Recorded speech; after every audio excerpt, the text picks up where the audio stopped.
Welcome, everybody. We're going to give everybody a couple of minutes to get in.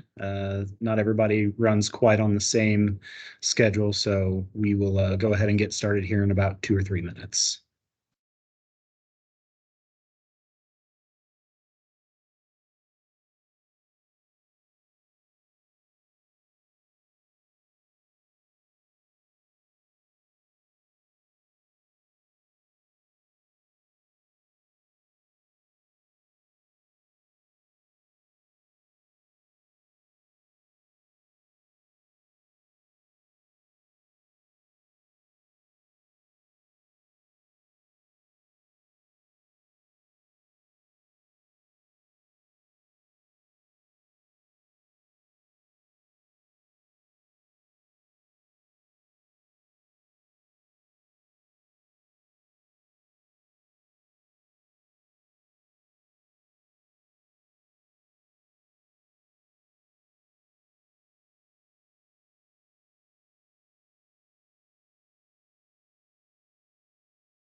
If you're just joining us, we're going to wait probably about 1 more minute before we get rolling, just to give folks a chance to join.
All right, I think we're going to go ahead and get started. We might have some more folks joining as we go, but want to make sure we're respecting everybody's time. So welcome, everybody.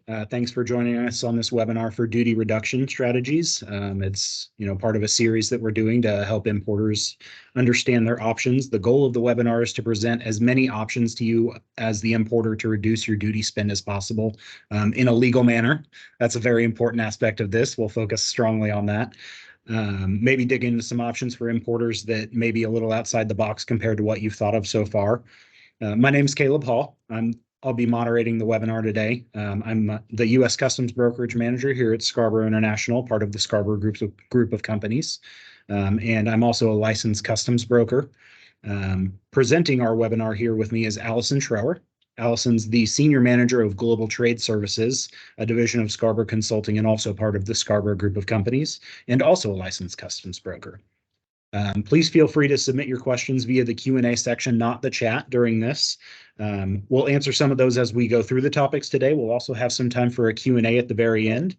And then if we don't get to your questions, we'll do our best to reach out and answer any questions that come in and make sure that you get the answers you're looking for. And then, of course, you can always reach us via phone or email. Our contact information will be available. So with that, I'll turn the floor over to Alyson and we'll get started. Thanks, Caleb. All right, well, let's get started on our first slide here. What is duty reduction? Get that slide up. So basically, the two things we want to keep in mind when we're talking about duty reduction strategies are, the first thing is being proactive. So in my last webinar, we talked fully on duty drawback, which is kind of an after the fact. Here we are trying to get our money back after we've paid it out. With our duty reduction strategies, we're really wanting to try to be on the front end of things. As everybody knows, once you've paid money out to the government, it's very hard to get that back. It's time consuming. So we really want to do what we can on the front end to try to avoid paying anything more than we really have to. So in the second part of that, Caleb kind of alluded to earlier is it legal?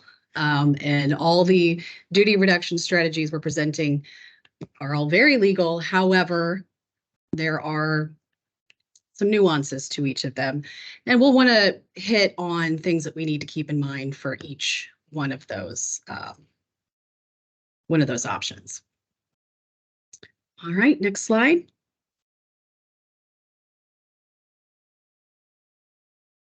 It's like our slides are kind of having a little problems turning over for us. So the first thing we're going to talk about is classification.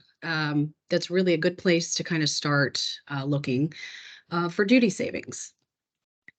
Few things to keep in mind for classification is, first of all, just doing a review over what you have in your system, in your database, and making sure that they're correct. We see a lot of our importers come to us and say, hey, this is kind of overwhelming. Where do I even begin on reviewing my classification? You want to start with maybe your biggest duty spend or your biggest volume, your parts of the largest volume. Because we do see frequently that maybe you had a import manager that was there for 20 years that classified things one way, and come to find out that maybe was not the best way of classifying, and there are better classifications out there for those products. Also, it's important to do regular checks of your classifications because those tariffs change a couple times a year, and we will see constant updates to the tariff. Well, and as Alyson said, especially when you have somebody who used to do this for your company and either they're let go, you move on. It's really important to partner with your broker on that. The broker relationship here is so important.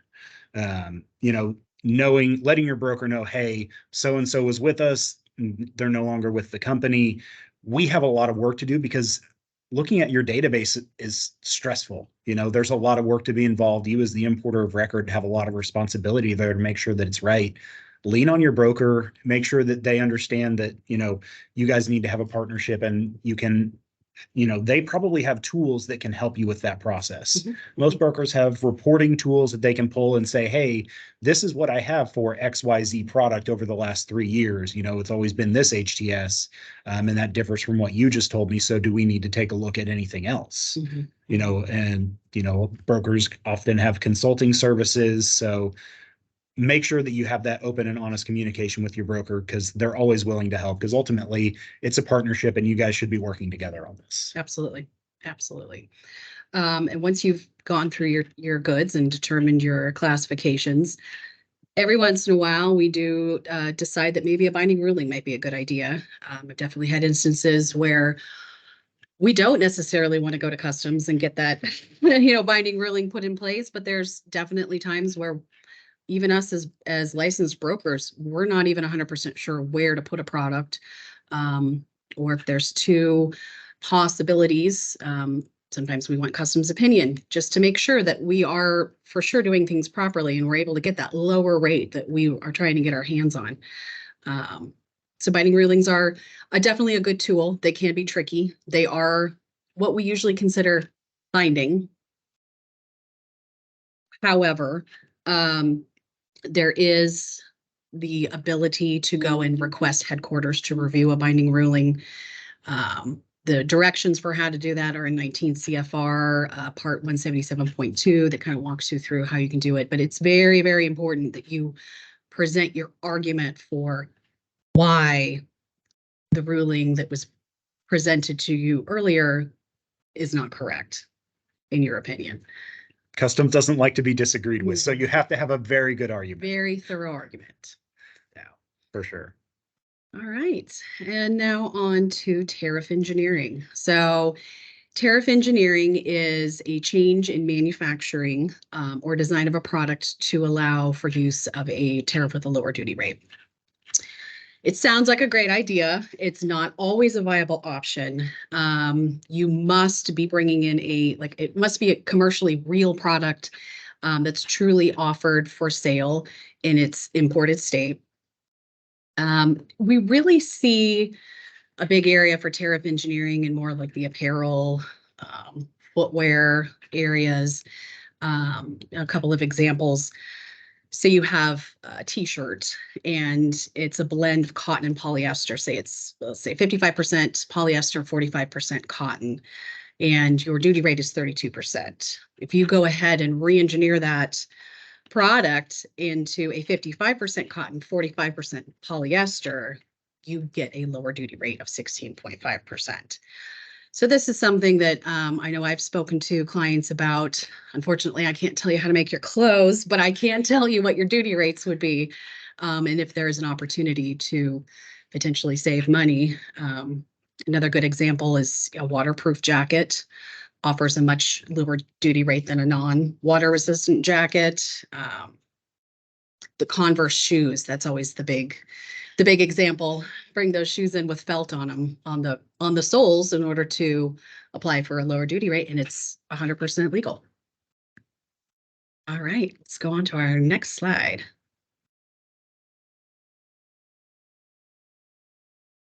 All right, well, the next topic is first sale. Here we go.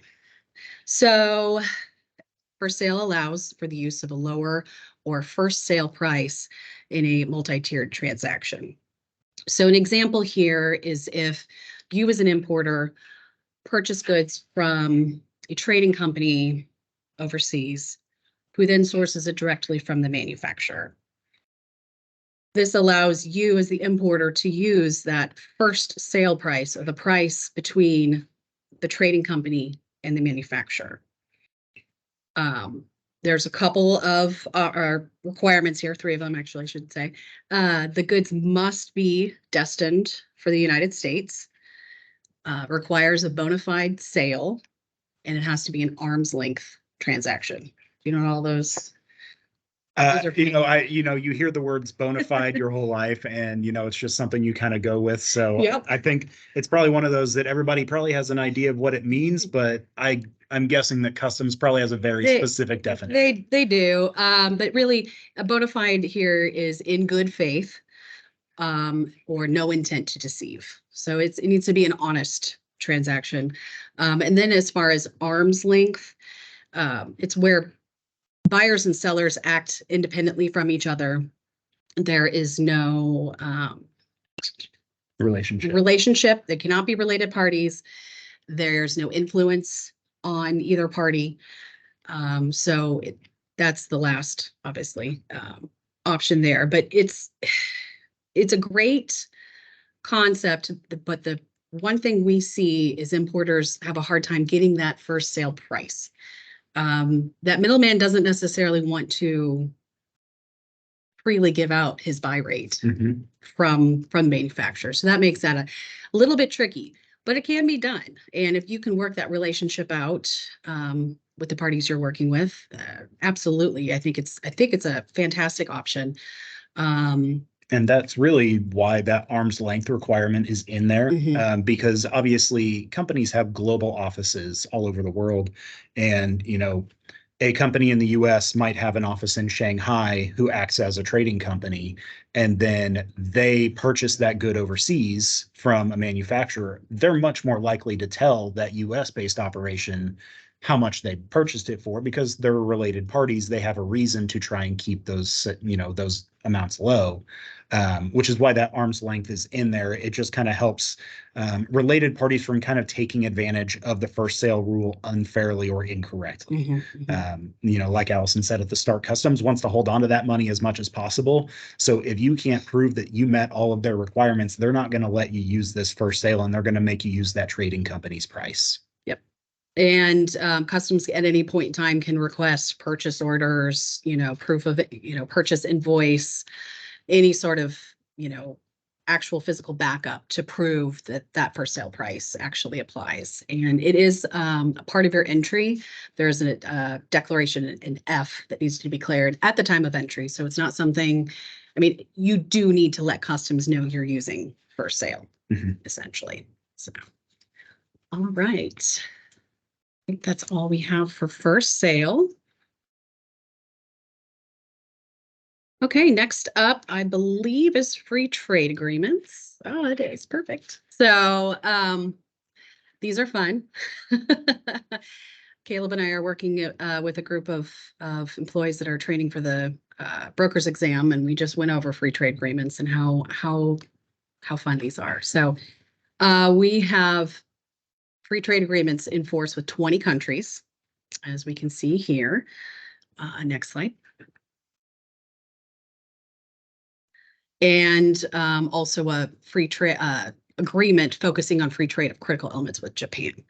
So there's several things to keep in mind with free trade agreements. This is one area that we have seen customs 100% cracking down on lately, especially with UMCA, but not even just USMCA, kind of across the board with a lot of our clients that are using free trade agreements. You really need to make sure that you have goods that do 100% qualify for the free trade agreement, that you are adhering to, any sort of tariff shift requirements, originating material content, that your certifications are done properly. And I've got some links here where you can locate all of the fun parts of those. Well, and something to mention is, the regional value content and things like that Alyson mentioned. Just being made in Mexico does not mean that something qualifies for USMCA. And that's probably one of the biggest misunderstandings that we get from importers a lot of the time, is if they are working with a shipper who tells them, oh, yes, you can qualify for duty-free trade because we make this in Mexico, because the shipper doesn't have an understanding of the actual requirements. That's a huge problem for you as the importer, because ultimately you're liable if your shipper tells you this is going to qualify for USMCA, and then customs doesn't audit and finds that, no, you don't meet the regional value content requirements. You don't meet, XYZ requirement. And it turns out that you've been saving all of this money in duties that then you're going to owe to customs on the back end with interest. So it's super critical that you as the importer vet your suppliers, vet the information that they give you, claiming that you're eligible for a free trade agreement, because that's a huge thing. Do your research. I mean, especially the general notes is an excellent place to be able to determine whether or not your exact product meets the tariff shift or originating content values in order to qualify for that duty-free treatment. So one question that we do get a lot is it the shipper or is it the government organization who's responsible for making that certificate of origin stating that it qualifies? So it's an interesting question, because the certificate of origin is different across every single one of these free trade agreements. Some of the free trade agreements just require kind of a statement on the commercial invoice. Some have a specific form that has been, it's a form template or like a government form that's provided by the government. However, the exporter is responsible for filling those out. And then in cases like USMCA, if you remember NAFTA, we used to have an actual NAFTA very certificate of origin. specific structure requirements. There is no actual form for USMCA. We have the requirements in available to meet the certification requirements, but there's not a government issued, form. And the interesting thing with USMCA is that can be signed off on by the producer, the exporter, or the importer, which makes that one just completely crazy. So, I mean, I guess that kind of lends even more to the vetting of the suppliers, because if it's not vetted by the government organization of the exporting company or country, then that means that nobody is really preventing anybody from dishonestly making a claim just to try and win some business, which you don't want to believe that anybody's going to do that. But, we don't live in a perfect world, and sometimes people will do what they need to make a sale. So again, all the more important reason to vet your suppliers and make sure that they're giving you some good, solid information. Right, because when customs comes and knocking on your door with a CF-28 request for information, you're going to have to be able to provide photos, purchase orders. They go deep. Oh, they go really They go deep. really I mean, deep. even as far as time cards for the employees that work at those facilities overseas. It can be kind of an uphill battle to prove to customs that yes, my good 100% qualifies. And you have to be prepared to be able to do that. So it really is wise to make sure that you've got that covered on the front end before customs comes. Yeah. Any of these situations where you are providing documentation, providing it up front is super critical. I can't tell you how many times as a broker, we've had the information. It's been assumed that, oh, in the past this was claimed, and then, customs comes knocking and asking for the information. And then, customs is not perfect, guys. Sometimes they mess up, and we've provided them all of the information and something was misinterpreted. And to the importer's detriment, they've been told that something didn't qualify when we had all of the backup that it did. And that's what Alyson's talking about with the headaches that are associated with this. If you don't have everything up front, it's just 10 times harder to get customs to let go of the fact that they're not going to get those duties. And it's very important when you are sitting down to do your qualification work that you are looking at a complete bill of material for your finished good. Each component, country of origin for each component, value of each component, classification of each component, and then you can determine whether or not it meets the requirements of the specific free trade agreement.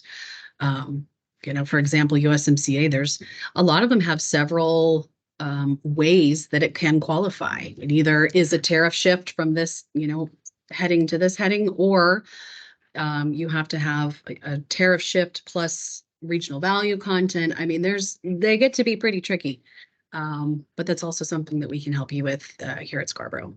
For sure. All right, let's see what else we have next. Country of origin. This one's a fun one. So another part of our job that's fun is making sure that we are listing the proper country of origin on our documents, because it's very important to have that listed. But also, as we've seen the last few years with these Section 301 tariffs, it's killer. So this is one way that you can look into potentially reducing those duties, is looking into alternative source countries. We've seen a lot of our clients the last, how many years now has it been? Almost 5. Almost 5 years. Definitely looking outside of China, and doing more of the nearshoring, looking at Canada, looking at Mexico, because there's the option for one, completely eliminating that Section 301 if the goods are produced in those countries, and two, possibly the use of USMCA. So alternative source countries, very good option. The other thing to think about is substantial transformation. So going back just to, I'm not going to remember the part in the tariff, but you can have products that you buy the raw materials from, say, one country, and you bring them to another country and assemble them into a finished good. So it's 19 CFR part 102. And in there, you can determine whether or not you have transformed those products. I actually just did some work for a client here a few weeks ago that most of his products were from Japan, with a few Chinese components, and we were able to determine that he had substantially transformed those components into a new finished good in Japan, and therefore did not have to pay those Section 301 duties. So that was huge. That was kind of the make or break for this gentleman, whether or not he was going to be able to move forward with this project. Yeah, I mean, it can completely change, your entire pattern for logistics and shipping, because it can determine whether you're going to ship something from overseas, whether you're just going to ship it from Canada or Mexico. That tariff shift, it's very specifically outlined in the 19 CFR that Alyson mentioned. It's literally, it has to be from this to this. So it's not just that the tariff changed, which is a misunderstanding that we get a lot of the time. Yeah. Because you have to think with customs logic, not normal human logic. Those two things are just not the same. So they really have a specific set of rules, as anybody who's spent any time importing knows. So there's just a very specific set of requirements. And as much as I say CBP is not always logical or helpful, they do try and help the trade as much as they can. They release things called informed compliance on just all sorts of topics. Honestly, if you have something that you're importing that's a little more difficult than other things, there's probably an informed compliance topic on it, and rules of origin is no different. There is an informed compliance. You can literally just Google that, CBP informed compliance rules of origin. It will cite that 19 CFR 102 that Alyson mentioned, and just do its best to kind of give you a layman's definition of how this works, because it's a little less legalese than the 19 CFR, because that's obviously just the straight up regulations. Yeah, that's a very good point. I even myself depend on those informed compliance they're publications crucial. Very, very frequently. Yeah, so, for sure. Okay. Let's go to the next slide. Okay, we got a lot we could talk about in this section. 98 provisions. So this list here is just kind of a small snippet of what is actually in Chapter 98. All of these provisions really allow you to avoid the tariffs based on the goods as called for in each individual provision. So we'll start with U.S. goods returned. So there are several different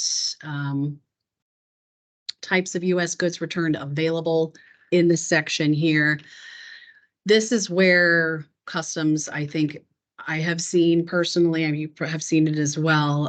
We've seen them cracking down on the use of U.S. goods returned very hard lately. So something, gosh, I think it rolled out like 2 years ago. They rolled out that you must have a signed declaration from your shipper and you as the importer for use of that Chapter 98 provision. Mm-hmm. And this is something that Customs is coming to us saying, you need to have it at time of entry.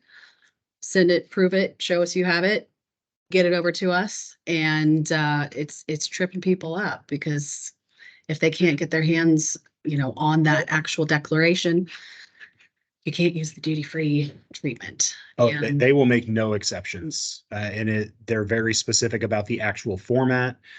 They won't simply accept an email from the importer or the shipper. They want this exact form filled out, which is very frustrating with some importers and shippers, because they don't necessarily have the best communication with those parties. Yep. We've got an importer that they deal with massive companies overseas. They've had these programs set up for years where once something needed repair, that company just shipped it over, and there was something on there that said, yes, this is U.S. goods. And for the longest time, that was sufficient.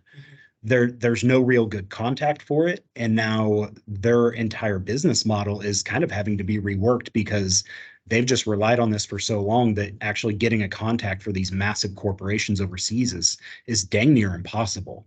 So, I mean, Customs is not making any exceptions, and it can be really frustrating, and lean on your broker for advice for sure, because it's definitely something that it's going to affect everybody to some extent. And unfortunately, as we know with Customs, once they find one, it's like opening a can of worms, and they're going to ask for that documentation for all of your U.S. goods returned entries. So until you have proven that you are following their rules, they will hound you. And then probably a little more after that, just for good measure. Exactly.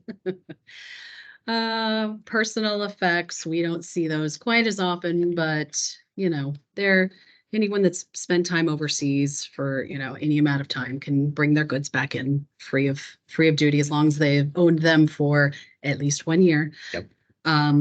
There's a huge section on religious articles.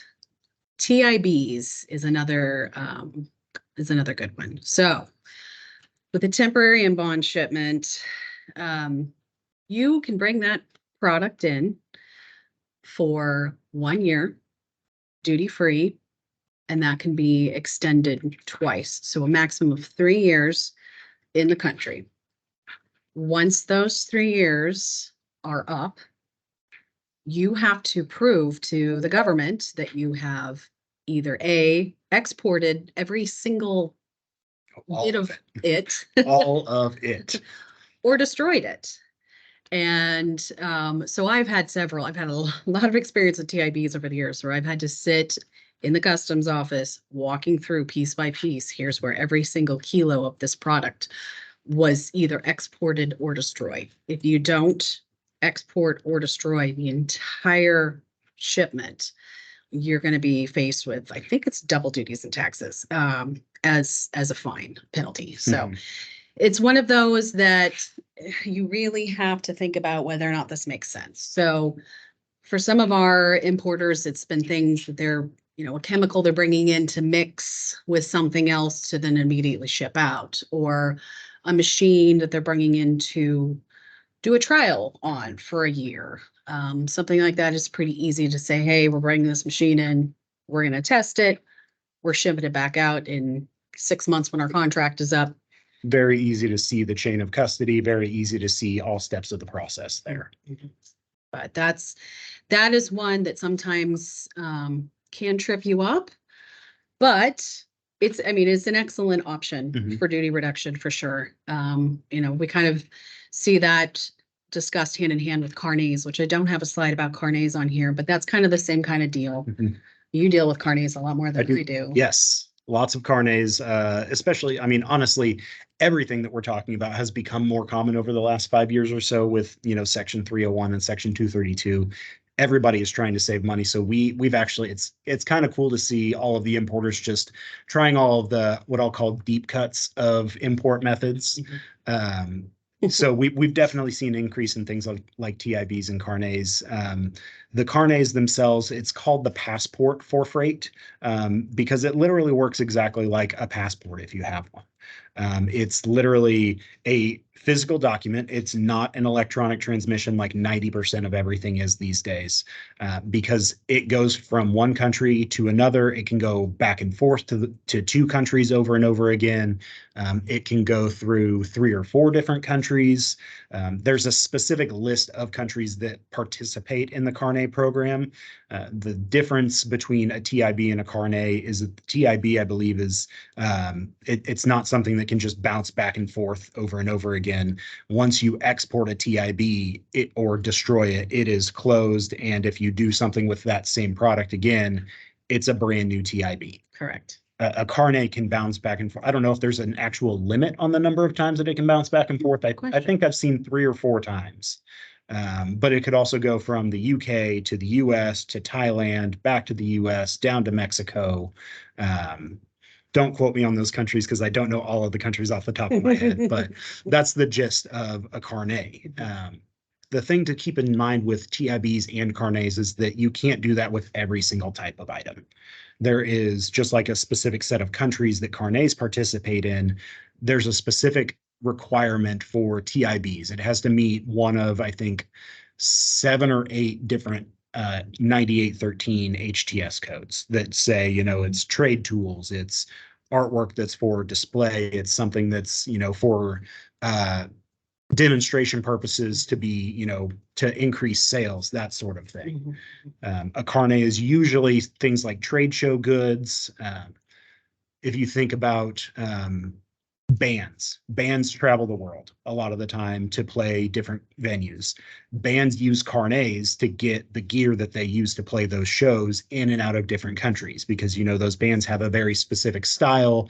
They're not going to be able to find the same stage setup in China that they are in the US. So they bring all of that stuff with them, most likely on a carnet. Yeah. And I would love to get some of those carnets if any bands, are looking for somebody to clear them. But yeah, that's kind of a cool thing with our job. We did some for some high schools around here recently where literally their high school band was going from country to country playing, which is a cool thing for the high schoolers to get to do, but also they had to get their stuff there.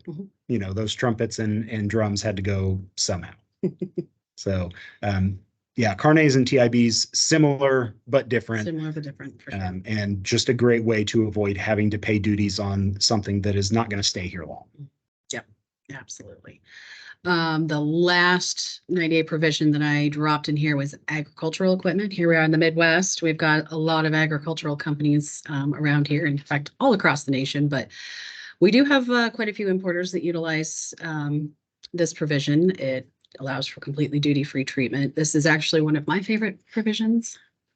I had a client call in a couple years ago, back when the Trump tariffs had just started, looking for help with exclusions, and it was a family-owned business. They did little backpack sprayers, little agricultural backpack sprayers, and so we got in to see if there was an exclusion for his product. I was like, man, I'm sorry, there's no exclusion. We could try to do an exclusion request for you.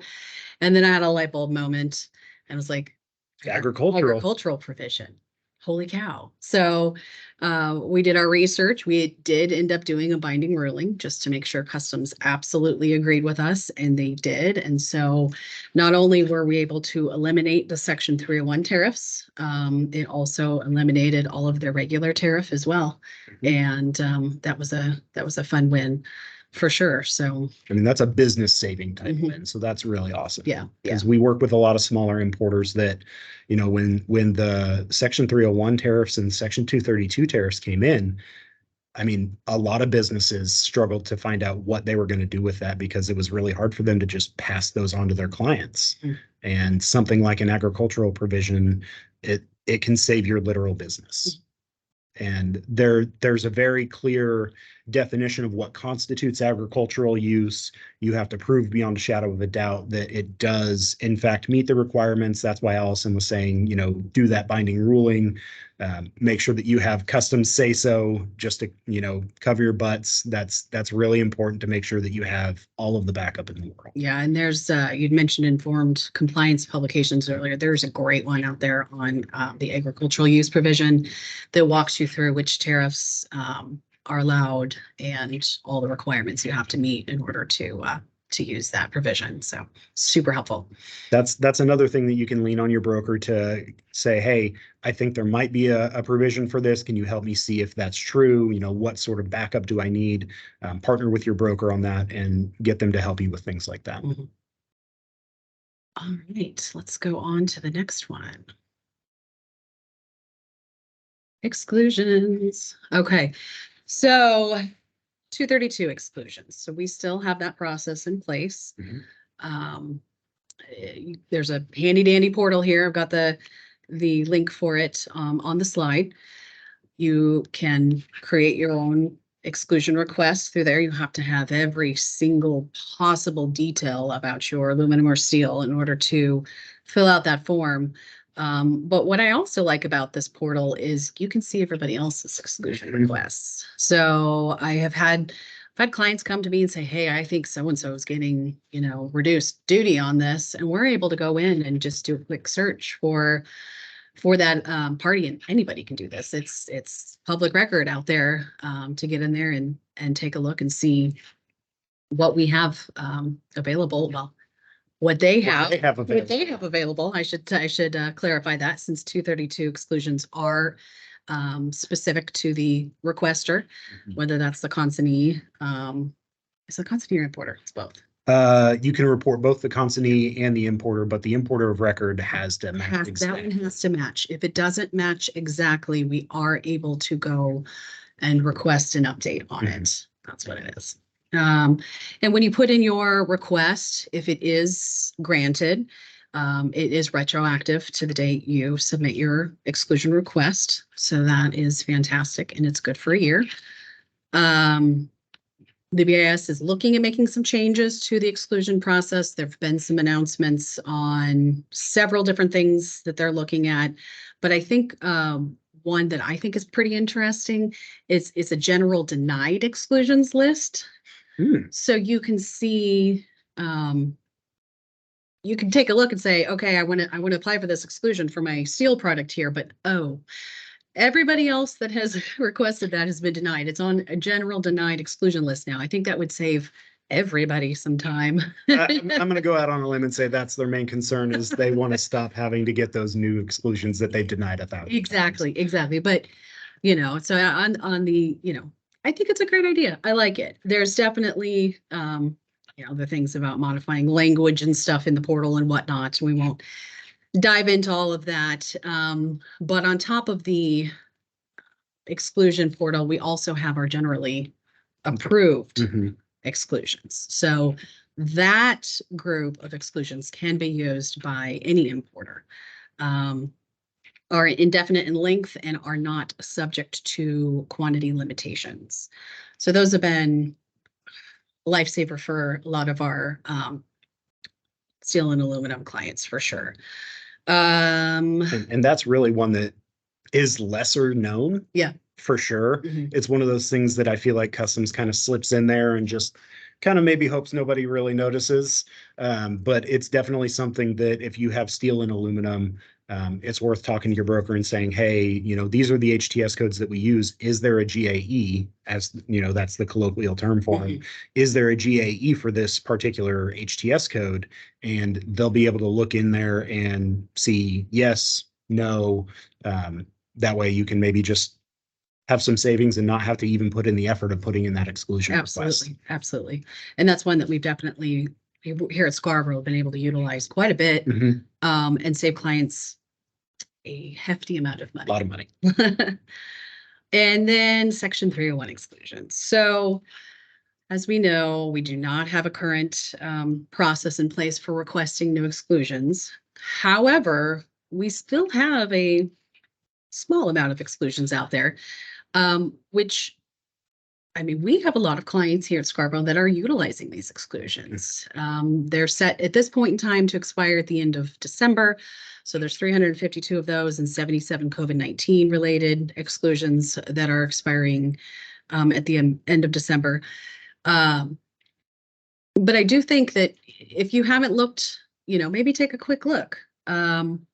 We have a client that was able to take advantage of both tariff engineering and the Section 301 exclusions. They altered the formula of their product so that it would qualify for a different classification. We did a binding ruling just to get that in stone. Customs agreed with us. And then they also confirmed that it would then qualify for the Section 301 exclusion. So, I mean, that's brilliant. Yeah. I love it. Lateral thinking at its finest. You know, customs, you know, they don't like giving away that money, but if you can prove to them that it meets their requirements, they don't have a leg to stand on, and they got to give you what you're owed. 100% legal. I love it. Next slide. Oh, and I do want to say, if anyone has any questions, go ahead and submit them to the Q&A. Because once we're through, I think we only have this might be the last slide. We will take a look at your questions and see how we can answer them. So our last area here is just a couple of things just to kind of keep in mind. So first off, you know, currently not in effect are GSP and MTB. So GSP is Generalized System of Preferences. This expired in December of 2020. It's a trade preference program that promotes economic growth and development in the developing world. There have been congressional hearings recently that have included or focused on the benefits of reauthorizing GSP, but it's not getting any momentum at this time. But always hopeful. You know what? This has happened before. It'll expire for a period of time and come back into place. Sometimes it comes back into place retroactively. So it's definitely worth taking a look to see if you're importing any of the goods that could potentially qualify for GSP from a GSP country. Well, and the important thing about the retroactive aspect of that, last I looked, they were considering it retroactive if it does come back. So it is actually really important if you are bringing in items that are subject to GSP and you just can't take advantage because it's expired. Make sure your broker is still claiming GSP on the entries. It won't get you out of the duties now, but if they've already claimed GSP on it, it will automatically generate those refunds when it goes back into place retroactive to whatever period they decide. So that's a huge thing to save you time, to save your broker time, and hopefully to save customs time, because, you know, whenever GSP goes into effect, they're going to have just a massive slew of PSC requests and protest requests for putting GSP on those entries. So the more work you've done on the back end, just the better overall for you. Definitely. And then kind of along those lines is MTB, Mhm. miscellaneous tariff bill. This also expired at the end of December 2020. This is just a temporary reduction or suspension of duties on specific U.S. imports. It's typically renewed every few years. However, there's been no MTB legislation introduced, so we're still hopeful it could come back. We did have a 3-year break here. I want to say right before it was renewed the last time. So still something to consider. And there is a specific tariff list that you can find in the HTSUS that would qualify if it does get reenacted. And then our last topic here is non-dutiable charges. So this one is just something to keep in mind. I think the biggest one is freight. So if you're buying on, say, C terms and the goods or D terms are being delivered, to your port, to your door, you want to make sure that that is broken out on your invoice, A, and B, we also want to make sure that you can substantiate that value. Right. Yeah, that's a big thing. A lot of people take that last part for granted. Mm-hmm. They just assume, well, the shipper put it on the invoice, so that's sufficient proof. If customs were to audit that, and let's say your shipper said they charged you $1,500 for freight, and they actually charged you $900, there's a discrepancy there that customs is not going to love. And then there's going to be, a bit of a battle on what the actual dutiable value of your entry was. So it is critical that you make sure you have that backup for the freight value. Same goes for insurance. Anything like that's not a dutiable charge, make sure that it's broken out on the invoice, and that you're having that conversation with your shipper, because there's a lot of importers that we know that they've paid import duties on their freight and on their insurance because their shipper just didn't break that out, and they just weren't aware that they were paying extra duty on. I mean, right now, not as big of a deal. When shipping is 25 grand a container, that hurts. not that we've seen that recently or anything. That's a huge amount of extra duty to pay. That's thousands of dollars if you've got, one of the Section 301 tariffs. Yep. So that's a huge deal. Oh, we got a question here. So if you find out that previous entries were in fact eligible for exclusions, can you PSC, do post summary correction, or protest the entries? Absolutely, as long as you are within the time frame for PSC. So PSCs need to be done 300 days from date of entry, or is it 14 or 15 days from date of liquidation, whichever is sooner.